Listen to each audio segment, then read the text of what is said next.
Bakit nahihirapan ang mga Kristiyano sa pinansyal o pananalapi? Naku, magandang tanong iyan. Ito muna ang sasabihin ko.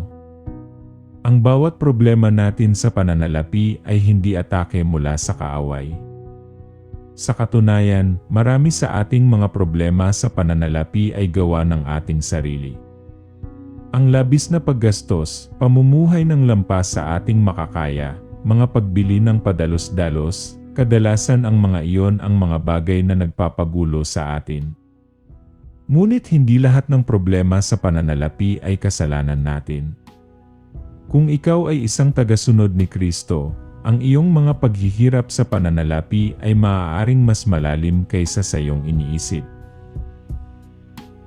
Kaya narito ang 3 dahilan kung bakit naniniwala akong nahihirapan ang mga Kristiyano sa pananalapi. Una, ang espiritual na pakikibaka.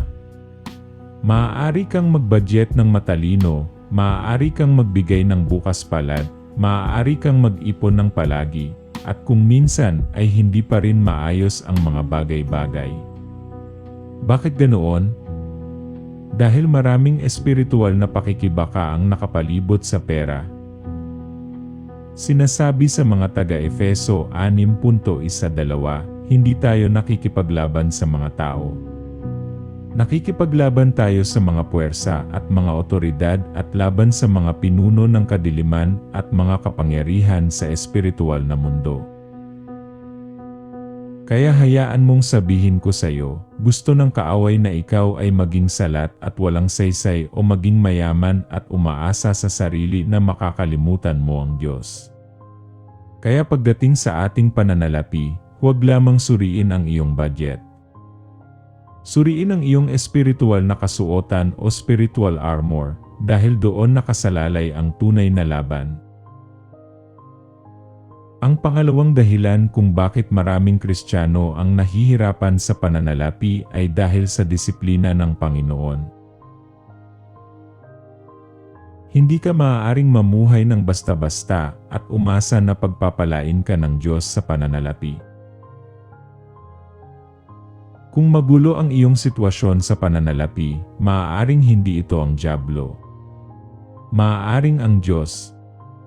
Maaaring sinusubukan niyang makuha ang iyong atensyon upang maitama mo at maayos ang iyong buhay.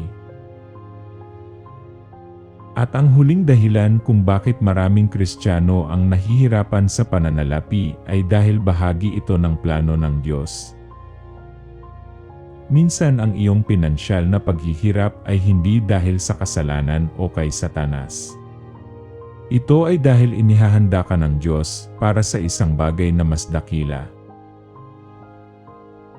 Ibig kong sabihin, isipin si Joseph. Siya ay ipinagbili sa pagkaalipin.